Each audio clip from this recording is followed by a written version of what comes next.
The Battle of Uman, fought in July and August 1941, unfolded as part of the larger German invasion of the Soviet Union, Operation Barbarossa. To understand how two entire Soviet armies became trapped in a pocket near the Ukrainian city of Uman, it is necessary to examine the strategic and political preconditions leading up to the encirclement. By the summer of 1941, the German Wehrmacht had launched its massive invasion of the Soviet Union on 22nd June, deploying more than 3 million men in three army groups.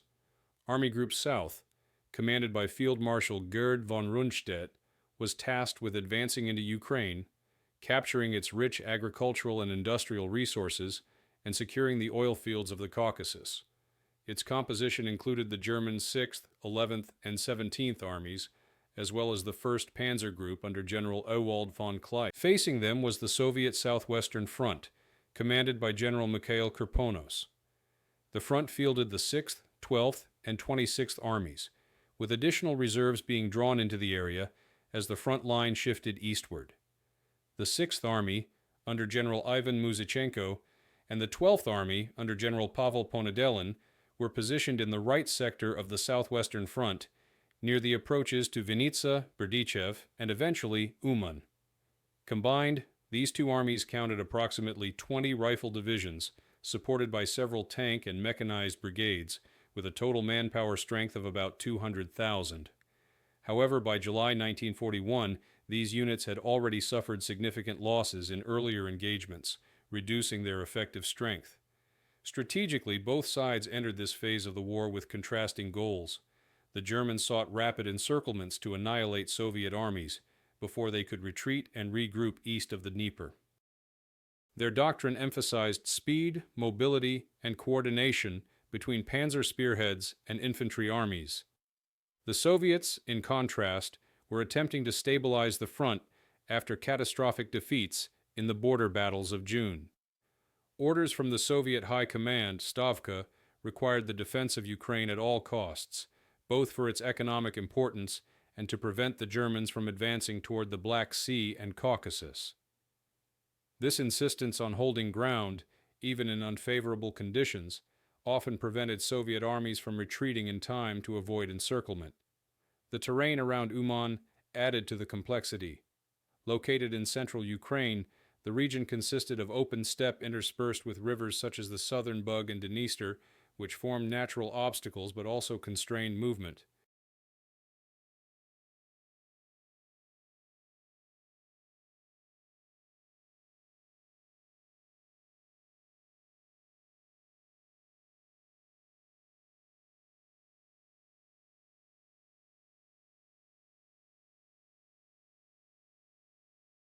The German panzer groups exploited gaps in the Soviet lines, driving rapidly along roads and crossing rivers with pontoon bridges, while Soviet forces, slower to redeploy, often found themselves at risk of being cut off.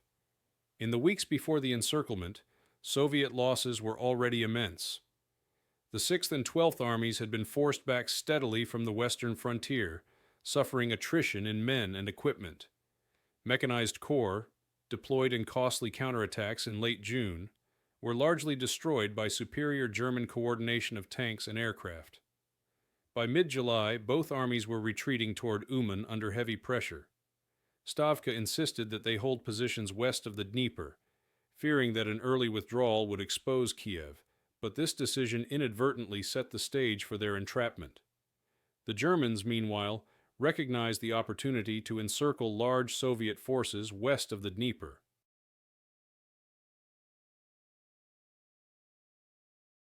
Army Group South's plan envisioned the 1st Panzer Group driving southeast from Berdichev and Vinnytsia, while the 17th Army advanced from the northwest and the 11th Army pressed from the south.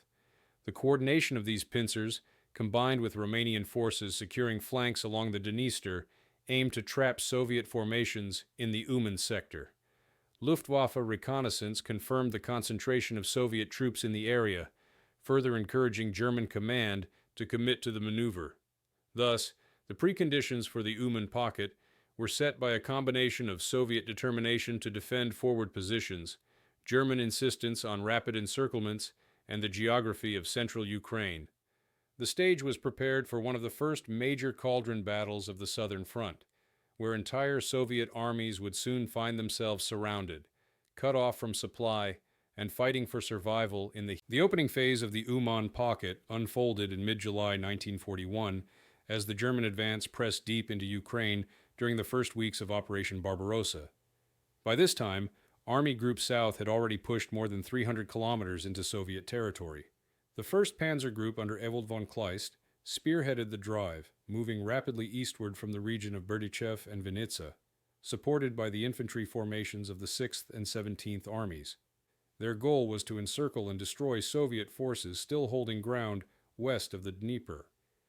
On the Soviet side, the Southwestern Front under General Mikhail Kirponos struggled to respond to the speed of the German advance. The 6th Army, commanded by General Ivan Muzichenko, and the 12th Army, under General Pavel Ponadolin, were positioned south of Kiev and retreating steadily under pressure.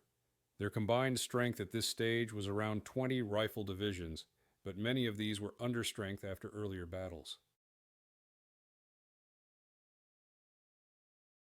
Tanks and mechanized units had been largely destroyed during unsuccessful counterattacks in late June, leaving infantry to absorb the brunt of the German offensive.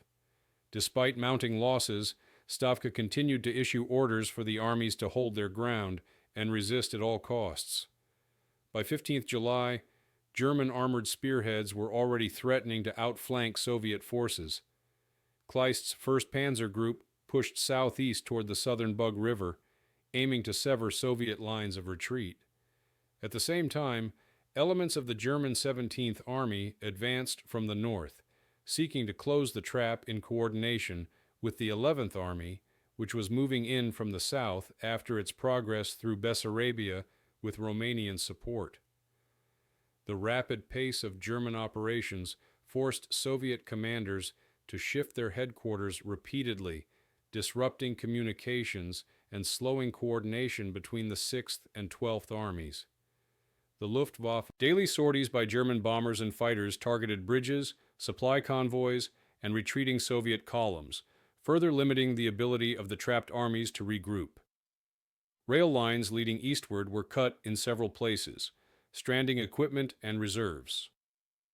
Soviet aircraft, heavily outnumbered and operating from improvised airfields, attempted to contest German air superiority but suffered heavy losses. The skies over the Uman region became dominated by German aircraft, ensuring that Soviet withdrawals took place under constant aerial attack. By the 3rd week of July, the Soviet situation was deteriorating rapidly. The 6th and 12th Armies attempted to retreat eastward, but German panzers had already advanced deep into their rear, capturing road junctions and cutting supply lines. Units often moved without clear orders, relying on local initiative to escape encirclement.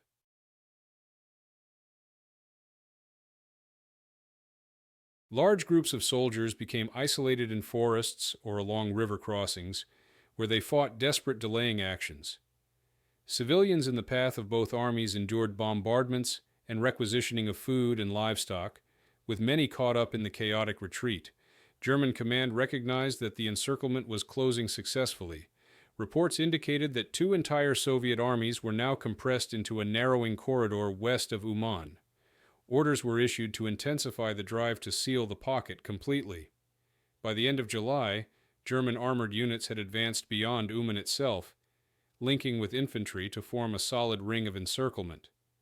The trap was nearly complete. For the Soviet side, the opening phase was marked by confusion, exhaustion, and mounting losses.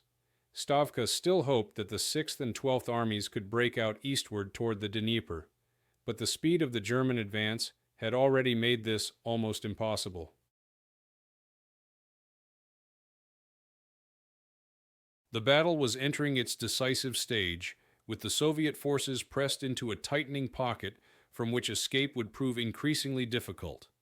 The strategic goals and planning that shaped the Uman pocket reflected both the ambitions of the German High Command and the constraints imposed on the Soviet leadership by the catastrophic opening of Operation Barbarossa.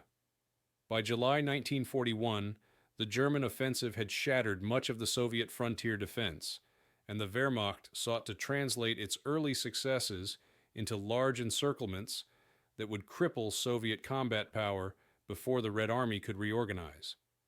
In the southern sector, this translated into the plan to eliminate the 6th and 12th Soviet armies in the area west of the Dnieper near Uman. For the Germans, the encirclement strategy was rooted in doctrine.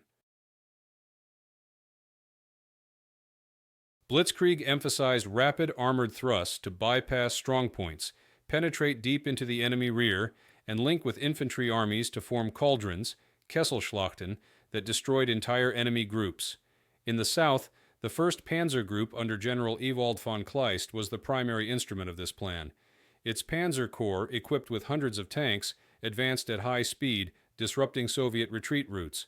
The 17th Army, under General Karl Heinrich von Stülpnagel, followed from the north with infantry to hold the encirclement lines, while the 11th Army, together with Romanian allies, pushed from the south.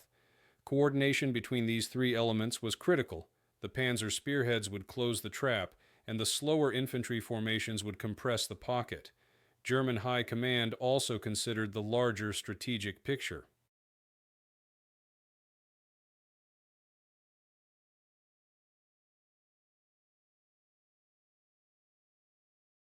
Army Group South, commanded by Field Marshal Gerd von Rundstedt, was responsible for seizing Ukraine, a region seen by Hitler and the Wehrmacht as vital for its grain production and its position as a springboard toward the Caucasus oil fields. Capturing Kiev was a long-term objective, but Rundstedt's immediate concern was to eliminate the Soviet field armies that still blocked the path east. Intelligence assessments suggested that the Red Army in Ukraine was reeling, but still capable of coordinated counterattacks if given time. Thus, encirclement operations like Uman were designed to prevent the Soviets from forming coherent defensive lines along the Dnieper. On the Soviet side, strategic goals were far less flexible. After the initial disasters of June, Stavka under Stalin issued strict orders forbidding retreats and demanded that the Southwestern Front hold ground as long as possible.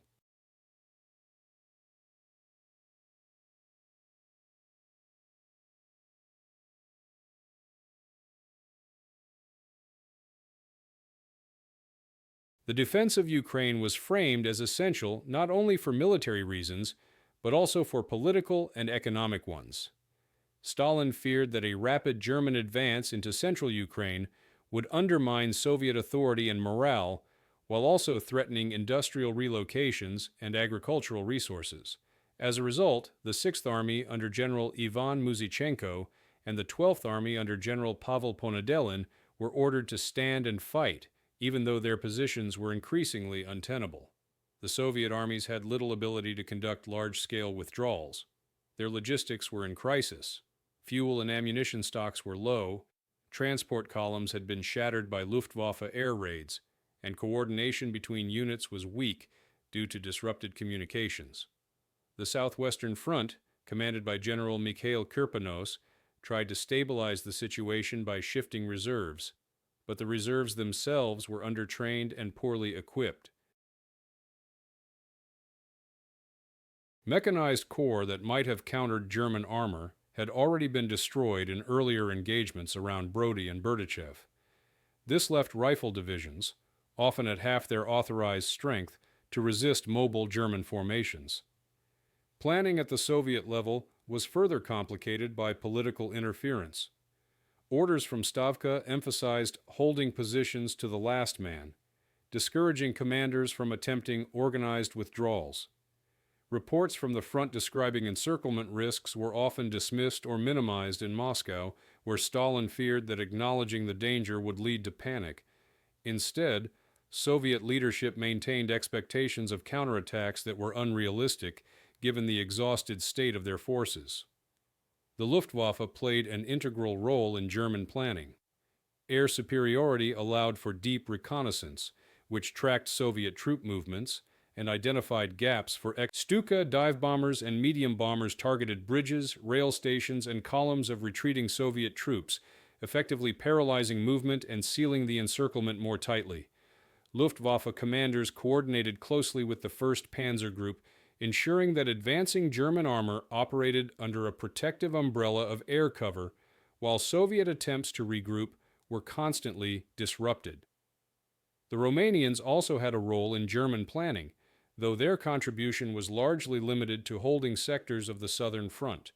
Their armies, less mechanized and less effective than German forces, provided manpower for blockading positions along the Dniester and preventing Soviet escape routes to the south.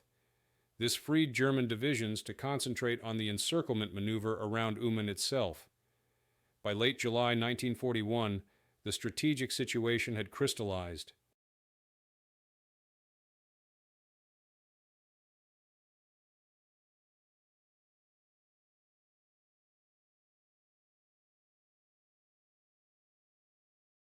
The Germans intended to destroy the Soviet 6th and 12th Armies by encirclement, eliminating them as effective fighting forces and clearing the way toward the Dnieper Line and beyond.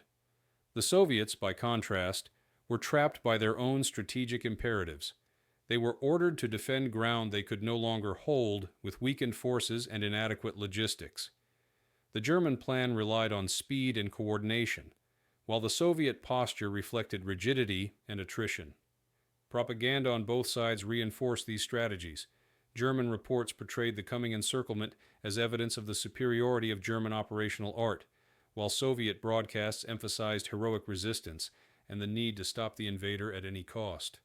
Neither narrative reflected the desperate reality that tens of thousands of Soviet soldiers were at risk of encirclement in the fields and villages around Uman, while German divisions expended enormous effort to close the trap.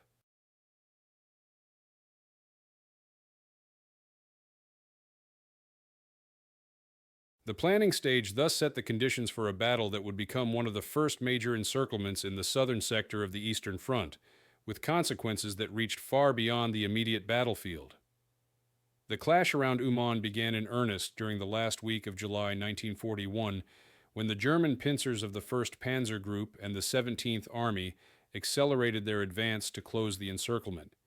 At this stage, the Soviet 6th and 12th Armies, already weakened by weeks of retreat, found themselves pressed into a narrowing corridor.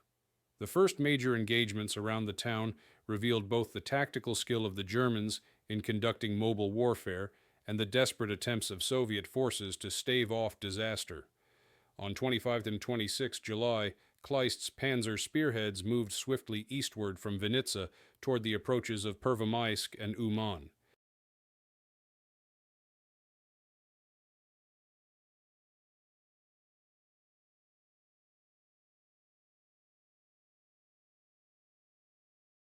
Motorized infantry and tanks advanced along the main road networks, bypassing pockets of resistance to cut deeper into the Soviet rear. At the same time, German infantry divisions of the 17th Army advanced south from areas around Kazatin and Berdichev, linking with the panzers to constrict the Soviet retreat routes. The Luftwaffe intensified operations, bombing bridges across the southern Bug and inflicting heavy losses on retreating Soviet columns. Trucks, artillery wagons, and marching infantry were repeatedly struck on open roads, leaving burning wreckage that further slowed movements eastward. The Soviets attempted to respond with localized counterattacks. Units of the 6th Army, particularly the 13th Rifle Corps, launched assaults against German spearheads near Lipovets and Monastyrishche, hoping to delay their advance. However, these formations lacked tank and artillery support. After initial gains, they were repulsed by concentrated German fire. Meanwhile, the 12th Army to the south was pushed back steadily by the advance of the German 11th Army and Romanian divisions. Soviet formations, still under orders from Stavka to hold ground, often stood their positions until encircled, suffering heavy casualties, before attempting breakout attempts on their own initiative. By 27 July, the German encirclement was nearly complete. Elements of the 1st Panzer Group linked with the 17th Army southwest of Uman, effectively sealing the pocket. Inside, the Soviet 6th and 12th Armies, numbering around 200,000 men at the outset of the battle, were trapped in a shrinking area between the southern Bug and Dniester rivers. Their equipment was already severely reduced. Many divisions had only a fraction of their original artillery, and tank units had been almost entirely destroyed. Ammunition and fuel shortages crippled mobility, forcing many units to abandon heavy weapons. Communications between divisions broke down, with commanders often cut off from front headquarters. The first Soviet attempts to break out occurred almost immediately after the encirclement was sealed. On 28-29 July, several rifle divisions attempted to force their way eastward toward the Dnieper.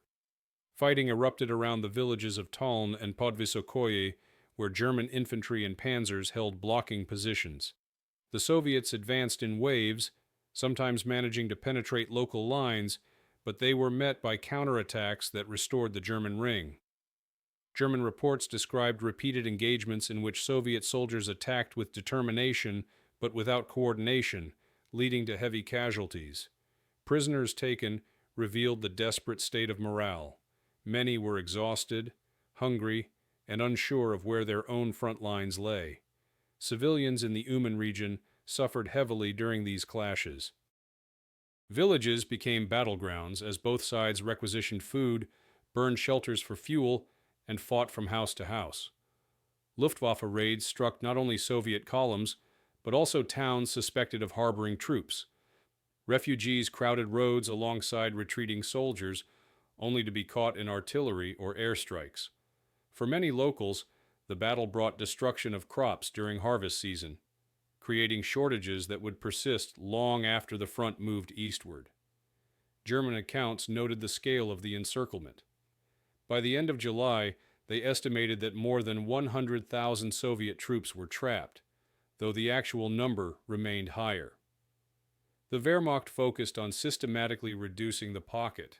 Artillery bombardments, probing attacks to split Soviet formations, and blocking positions along rivers and roads ensured that breakout attempts could not succeed. The Luftwaffe further sealed the pocket by constant reconnaissance, spotting concentrations of Soviet troops and directing bombing missions to disrupt their movements. Despite these setbacks, Soviet commanders still attempted to coordinate resistance. Muzichenko and Ponedelin issued orders for divisions to regroup in forests near Uman and attempt to break through together.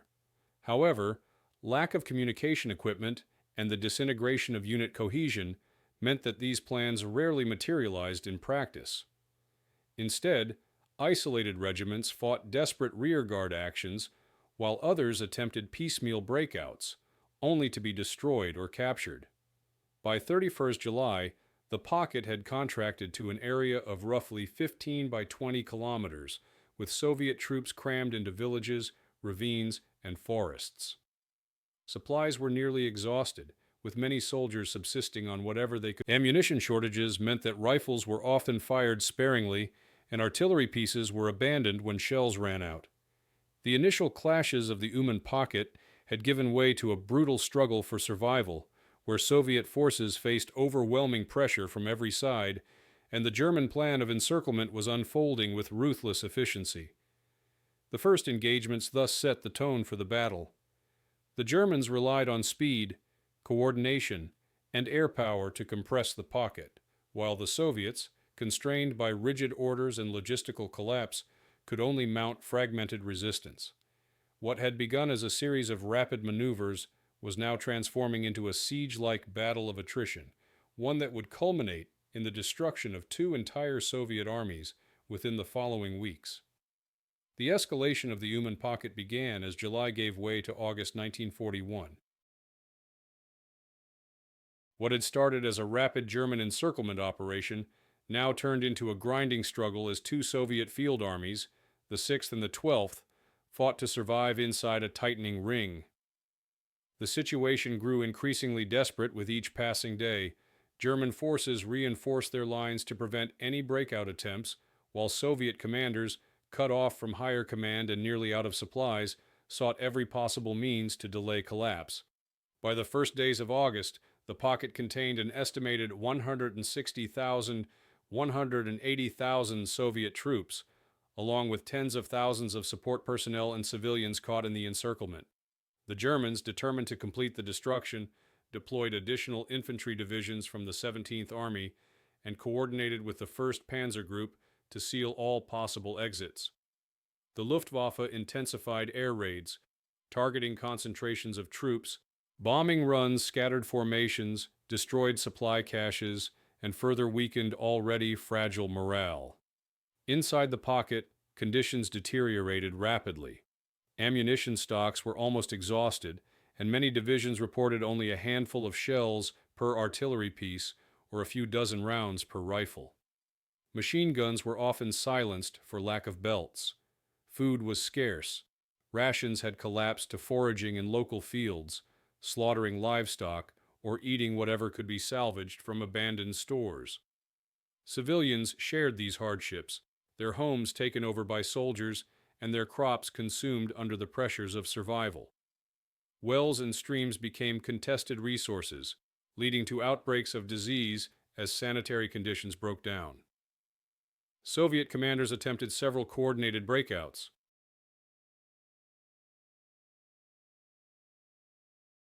On 1–2 August, General Muzichenko ordered the 6th Army to concentrate its forces against German lines near Podvysokoye, while Ponedelin's 12th Army attacked further south in the direction of Novoarkhangelsk. These attacks achieved temporary local successes. German infantry were pushed back several kilometers, and some Soviet units broke into open country. However, German reserves, including motorized infantry and tanks of the 1st Panzer Group, counterattacked swiftly, cutting off the spearheads and restoring the ring. Thousands of Soviet soldiers were captured in these failed attempts, further reducing the strength of the encircled armies. German intelligence noted the intensity of Soviet resistance during this escalation. Reports described Soviet soldiers fighting with determination, often charging positions with bayonets or attempting to overrun machine gun nests despite catastrophic losses.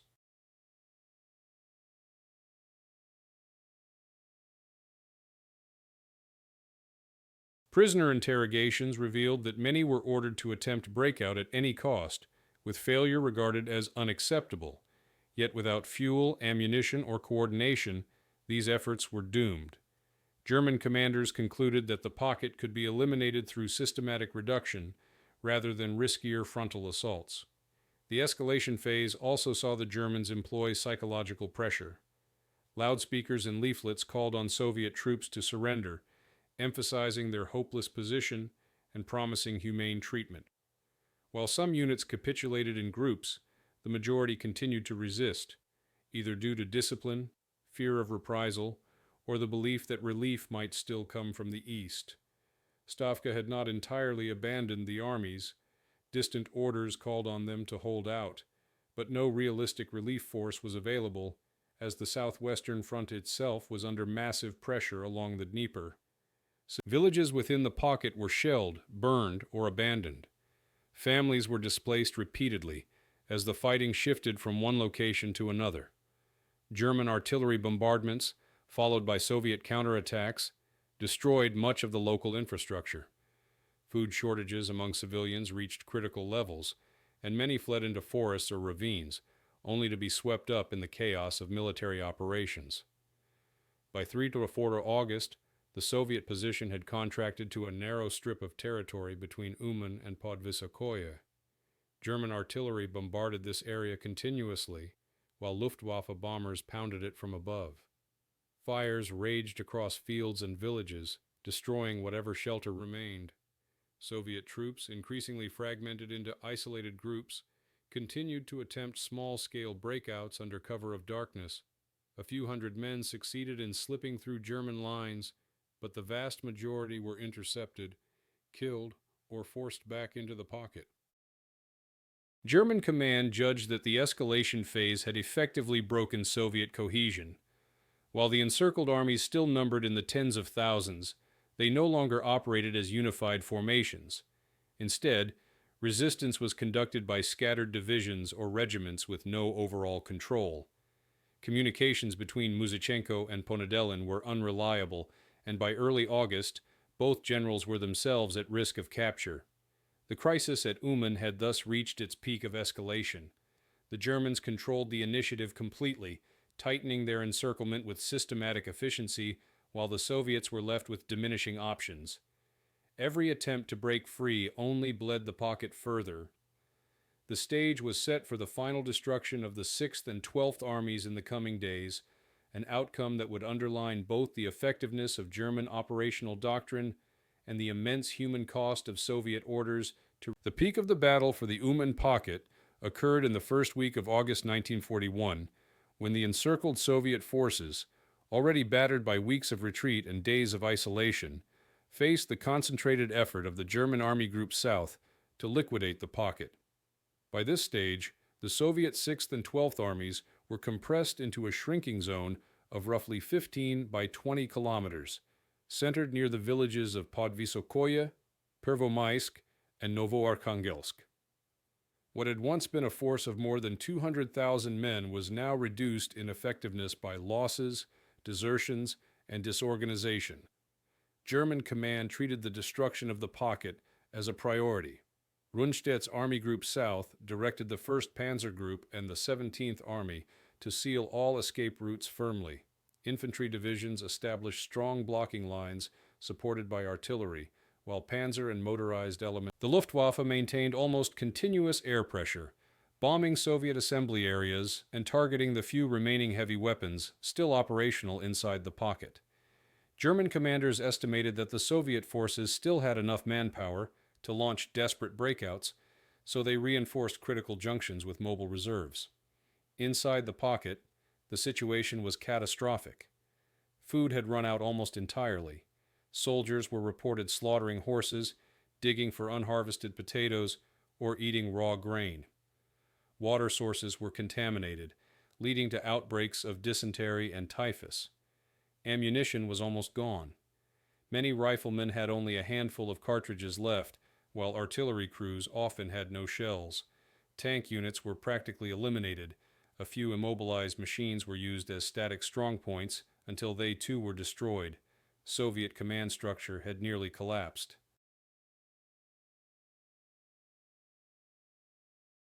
General Muzichenko and General Ponedelin attempted to issue coordinated orders, but communications between units were broken, and divisions often acted independently. On 5 or 6 of August, the Soviets launched their largest and final attempts to break free. Concentrated groups of several divisions tried to storm German positions near Podvysokoye. These efforts initially achieved some success, driving German infantry back and briefly widening gaps. However, German reserves, particularly elements of the 16th Panzer Division and 9th Panzer Division, counterattacked swiftly. Supported by artillery and Stuka dive bombers, they sealed the breaches and inflicted severe casualties. Thousands of Soviet troops were captured in these failed breakouts, while others were cut down in open fields under machine gun and artillery fire. German reports noted the intensity of these battles. Entire Soviet regiments advanced in mass formations despite lacking heavy weapons, relying only on rifles and bayonets. In some cases, they reached German positions and engaged in hand-to-hand combat before being overwhelmed. The determination of the encircled forces prolonged the fighting, but without coordination or supplies, their chances of success were negligible. The Luftwaffe's role at the peak of the campaign was decisive. Dozens of sorties each day pounded Soviet positions, often targeting the forests and ravines where Soviet troops attempted to regroup. Bombing and strafing caused chaos in retreating columns, destroyed remaining artillery, and killed countless men. Reconnaissance flights also directed ground forces to concentrations of Soviet troops, ensuring that German units could intercept them effectively. Civilian suffering peaked during these days as well. Villages within the pocket were burned or destroyed in the fighting, and their inhabitants were caught between both armies. Many sought refuge in cellars or ravines, only to be driven out by bombardment. Others fled eastward with Soviet soldiers, sharing in the hunger and exhaustion. Captured civilians were often treated as prisoners of war or pressed into labor by the Germans, while those who remained endured requisitions and reprisals. By 7 of August, the pocket had shrunk further, with Soviet troops compressed into a small area north of Uman. Organized resistance collapsed into scattered groups, many of which attempted to flee individually or in small detachments. German forces methodically cleared forests and ravines, capturing thousands. Reports from the field described scenes of exhaustion. starving men emerging from hiding places, too weak to fight, surrendering en masse. Both Muzichenko and Ponedelin were captured during this phase. The Wehrmacht had executed one of its most complete encirclements in the southern sector to date, trapping and eliminating 2 entire Soviet armies. Estimates of Soviet losses vary, but more than 100,000 were taken prisoner, with tens of thousands killed during the fighting or in the attempted breakouts. German casualties were considerably lower, though several divisions reported heavy losses in the intense fighting to seal the pocket. By the end of the first week of August, the Uman pocket ceased to exist as an organized Soviet force. What remained were scattered survivors attempting to slip through German lines individually, the majority of whom were eventually captured. The peak of the campaign had demonstrated the effectiveness of German encirclement tactics at this stage of the war and the devastating consequences of rigid Soviet orders to hold ground regardless of circumstances.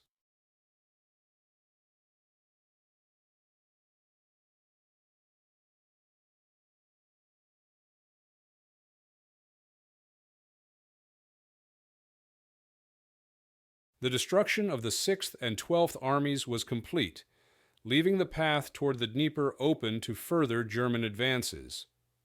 After the destruction of the main organized formations in the Uman pocket, the following days were marked by scattered resistance, improvisation, and desperate adaptation by the surviving Soviet troops.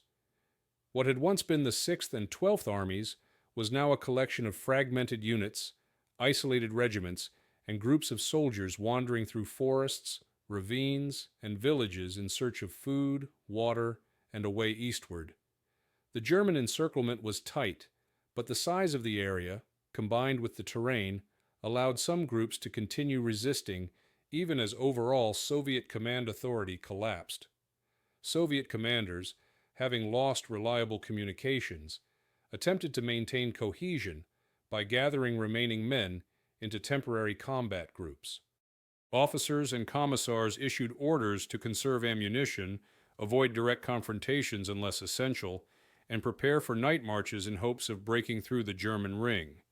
Improvised defenses were set up in woods and near river crossings, where remnants of artillery pieces or captured German weapons could be used to repel advancing infantry. In some areas, Soviet troops dug shallow trenches and foxholes, turning small villages into defensive nodes. Yet without supplies or coordinated support, such positions could only delay the inevitable. Breakout attempts continued throughout 8 to 9 August. Several thousand men attempted to cross German lines in small detachments rather than in mass formations. These groups moved at night, hoping to exploit gaps in German patrols. German reports noted capturing hundreds of stragglers each day, many of them unarmed or too weak to resist. The Luftwaffe remained active, strafing suspected movement routes and bombing areas where groups were spotted gathering for breakout attempts. For those still trapped inside, adaptation was driven by survival rather than organized strategy. Ammunition shortages forced Soviet soldiers to rely on close combat weapons, grenades, or captured German rifles. Medical supplies were non-existent, leaving the wounded untreated. Some men stripped uniforms from the dead to replace tattered clothing, or to disguise themselves. Horses, livestock, and even wild plants became sources of food. Water was drawn from rivers and streams despite contamination, spreading disease among exhausted troops. German forces adapted their tactics as well. Having broken Soviet large-scale resistance, they now focused on systematic cleaning of the pocket. Infantry and motorized patrols combed forests and ravines, supported by artillery to flush out defenders. Psychological warfare was intensified.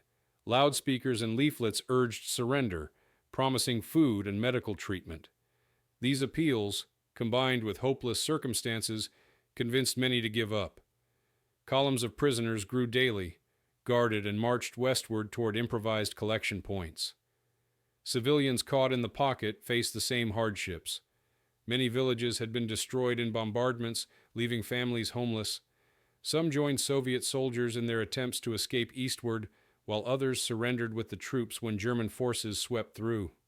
For civilians, Adaptation meant hiding in basements, scavenging in fields, or offering assistance to whichever side controlled their area at a given moment.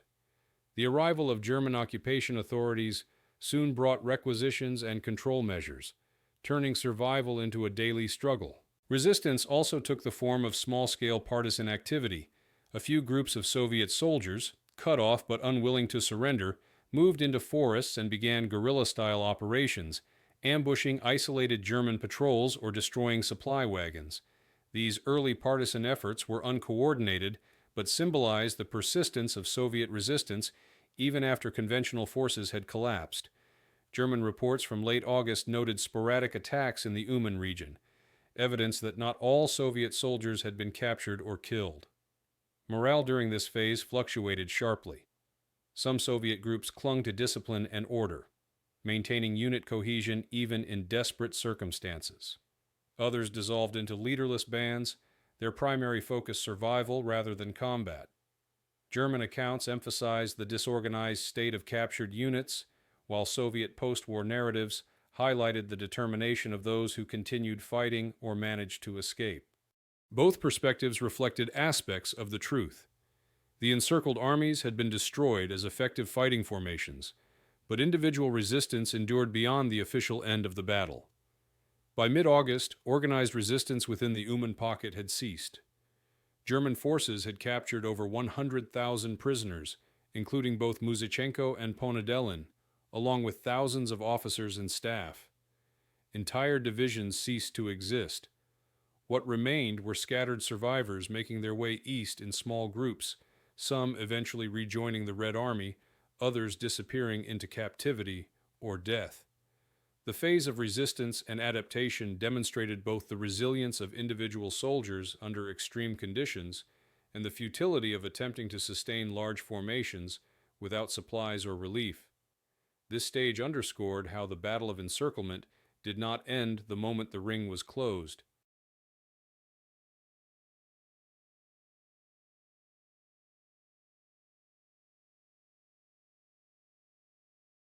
Instead, it evolved into a brutal process of reduction, where survival depended on improvisation, courage, and chance. For the Germans, the systematic elimination of the pocket was a demonstration of operational success. For the Soviets, it was a lesson in the dangers of rigid orders, overstretched logistics, and the catastrophic consequences of failing to withdraw in time. The turning point of the Uman pocket came in the final days of the encirclement between 6 and 8 August 1941, when the last coordinated Soviet attempts to break free collapsed under concentrated German pressure. Up to that moment, the trapped Soviet 6th and 12th Armies had still maintained the faint hope that some portion of their forces might escape eastward toward the Dnieper. Stavka's directives, though increasingly disconnected from reality, urged the commanders to hold firm and await an opportunity. But the combination of exhaustion, lack of supplies, and the overwhelming superiority of German air and ground forces determined the outcome. The Soviet defense shifted from resistance with intent to maneuver to sheer survival, and finally to disintegration. The decisive German move was the reinforcement of blocking positions around Podvysokoye and Novoarkhangelsk. Here, the 1st Panzer Group deployed motorized infantry and armor to intercept Soviet columns attempting to mass for breakout. The 9th and 16th Panzer Divisions, supported by elements of the 25th Infantry Division, created a dense line of firepower that proved impossible for the Soviets to penetrate. Soviet reports indicate that as many as 5 rifle divisions participated in concentrated assaults in this sector on 6 August, but their advance stalled after initial gains of only a few kilometers. Lacking German counterattacks, backed by artillery and Stuka dive bombers, shattered the formations, leaving thousands dead or captured on the battlefield. The capture of Generals Muzichenko and Ponedelin marked a symbolic and practical turning point. Both men had tried to maintain coordination among the collapsing Soviet forces, issuing orders for continued resistance and breakout attempts. Muzichenko was captured during a failed breakout on 7 August. while Ponedelin was taken prisoner on 8 August after being surrounded with remnants of his staff. Their capture effectively ended organized command within the pocket. Without central leadership, Soviet forces splintered into smaller groups, each attempting to escape independently. German patrols and aircraft systematically hunted down these groups, ensuring that few made it through. For the Soviet troops still resisting, the turning point was experienced as the collapse of hope. Soldiers, already starving and sick, now realized that there would be no relief from outside and no successful breakout from within. Ammunition was exhausted almost entirely. Men armed only with rifles without cartridges marched toward German lines in desperate charges, sometimes surrendering en masse when confronted with machine guns. German reports describe entire Soviet regiments surrendering together, while others attempted one last fight before being destroyed. The Luftwaffe's role was decisive in enforcing this outcome. Reconnaissance aircraft tracked Soviet troop concentrations, while bombers and fighters struck relentlessly at any signs of movement. On 7th August, Luftwaffe units recorded hundreds of sorties against targets in the pocket, destroying artillery, breaking up columns, and strafing fields where Soviet soldiers had gathered.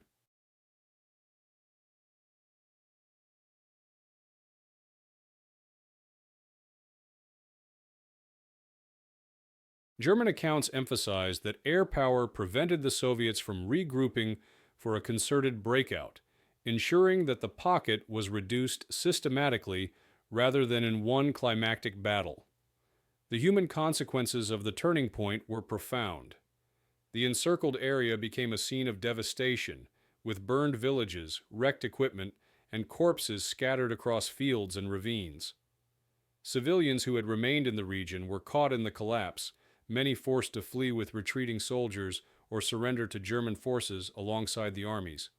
Captured Soviet soldiers were marched into makeshift collection points where overcrowding, lack of food, and harsh conditions foreshadowed the catastrophic mortality that would later occur in German prisoner-of-war camps. For the Germans, the turning point represented the completion of their encirclement operation. On 8 August, Army Group South declared the Uman. German records claimed over 100,000 prisoners taken, along with thousands of weapons and vehicles abandoned. Soviet sources later confirmed the destruction of the 6th and 12th Armies, acknowledging that the majority of their personnel were either killed or captured. Only a few thousand men managed to escape eastward in small groups, many of whom would take weeks to rejoin Soviet lines. Politically, the outcome confirmed the German belief in the effectiveness of their operational doctrine. The destruction of 2 Soviet armies in a single encirclement reinforced confidence in the Wehrmacht's ability to win the campaign through a succession of such battles. For the Soviets, it was one of the earliest demonstrations of the catastrophic consequences of rigid defensive orders. The loss of entire armies so early in the war deepened the crisis faced by the Red Army and forced Stavka to reconsider its strategy, though similar disasters would recur later in 1941. Thus, the turning point of the Uman pocket was not a single battle, but the cumulative collapse of Soviet resistance between 6 and 8 August. The failure of breakout attempts, the capture of both commanding generals, and the exhaustion of supplies ended any possibility of further resistance. The Wehrmacht had executed one of its first great encirclements of the southern campaign, setting the stage for even larger battles to come along the Dnieper and before Kiev. The consequences for the Soviet side were devastating.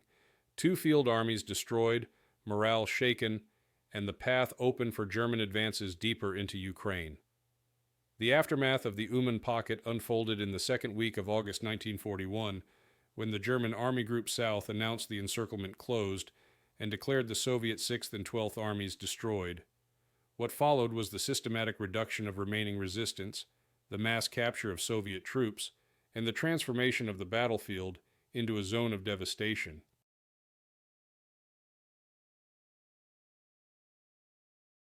For both sides, this stage marked the conclusion of one of the earliest and most destructive encirclements of the Southern Campaign.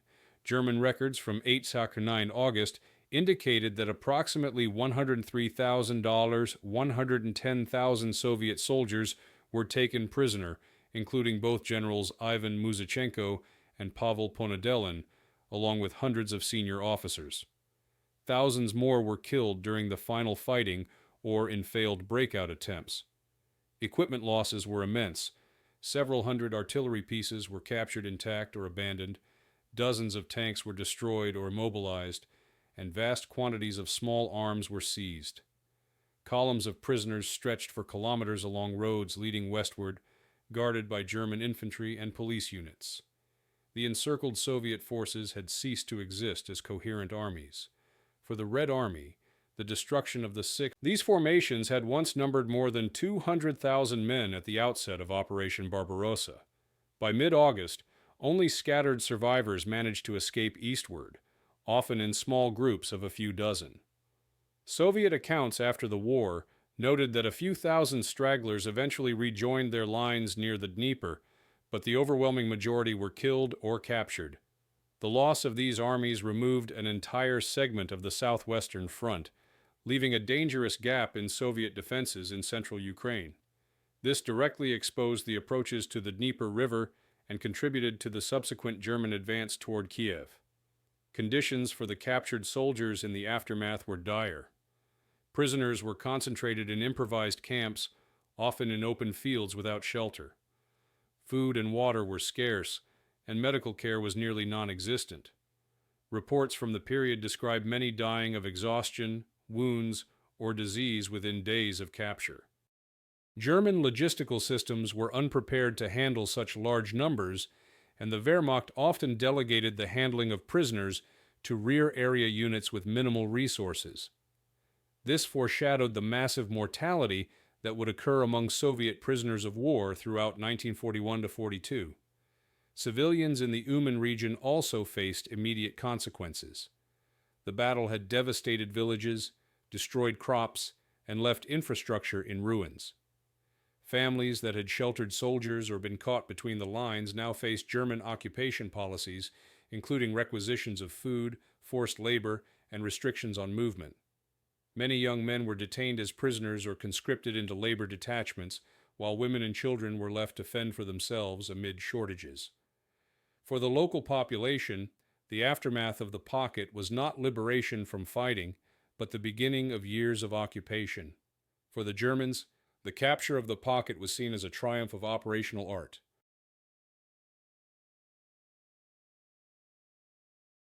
Rundstedt's Army Group South reported the elimination of 2 Soviet armies as evidence of the superiority of German maneuver warfare. Propaganda broadcasts highlighted the encirclement as a decisive blow, emphasizing the capture of generals and the massive numbers of prisoners. Within the Wehrmacht, Uman was presented as another example, after Minsk and Smolensk, of how blitzkrieg could annihilate Soviet forces through speed, coordination, and encirclement. The morale of German troops in the south was boosted by the scale of the victory. However, the aftermath also revealed the limitations of these successes. The destruction of Soviet armies did not translate into the collapse of Soviet resistance. Even as the Uman pocket was liquidated, the Red Army was forming new defensive lines along the Dnieper, preparing to contest further German advances.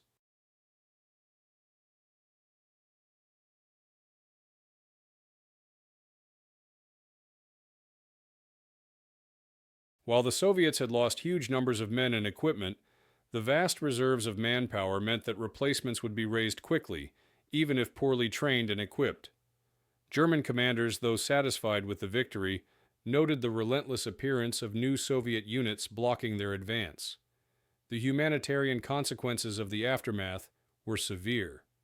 Eyewitness accounts describe endless columns of prisoners marching without food, collapsing on roadsides, or being executed if they could not continue. Civilians were left among burned-out villages, ruined crops, and mass graves. For the Red Army, the loss of so many men not only weakened its immediate defenses, but also demoralized units still fighting along the Dnieper who feared a similar fate. Yet Soviet propaganda framed the pocket as an example of heroic resistance, stressing the courage of troops who fought to the last, despite impossible odds. By mid-August, German forces had cleared the battlefield, and begun reorganizing for the next phase of the campaign. Units of the 1st Panzer Group turned eastward toward the Dnieper crossings, while the 17th Army consolidated positions in central Ukraine. The Romanian 3rd and 4th Armies were tasked with securing the southern flank along the Dniester. The Soviet Southwestern Front, meanwhile, attempted to rebuild after losing 2 full armies, but the scale of the defeat made recovery difficult. The Uman pocket had ended, but its consequences were only beginning to be felt. The aftermath, therefore, represented more than the destruction of 2 armies. It was a demonstration of the costs of rigid Soviet defensive doctrine, the power of German encirclement tactics, and the devastating human toll of early Barbarossa operations.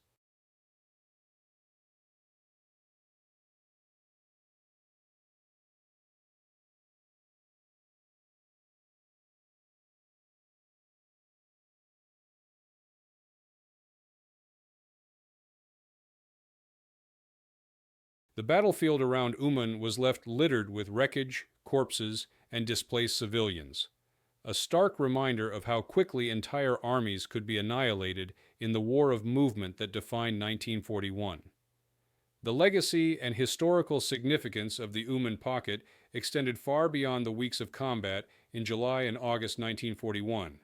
While on the surface it appeared as another German operational victory during the first months of Operation Barbarossa, the consequences shaped the trajectory of the campaign in Ukraine, influenced strategic thinking on both sides, and left a lasting imprint on historical memory. For the Wehrmacht, Uman was celebrated as proof of the effectiveness of its encirclement doctrine. The destruction of the Soviet 6th and 12th Armies was one of the first major Kesselschlachten in the southern sector, following similar successes in Belarus and Smolensk. German command believed that such victories validated the blitzkrieg concept of using armored thrusts to envelop and annihilate large enemy forces before they could retreat.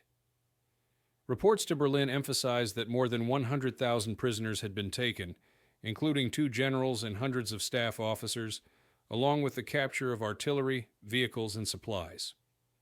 Propaganda presented the battle as evidence that Soviet armies could be eliminated systematically, creating the impression of inevitable German triumph.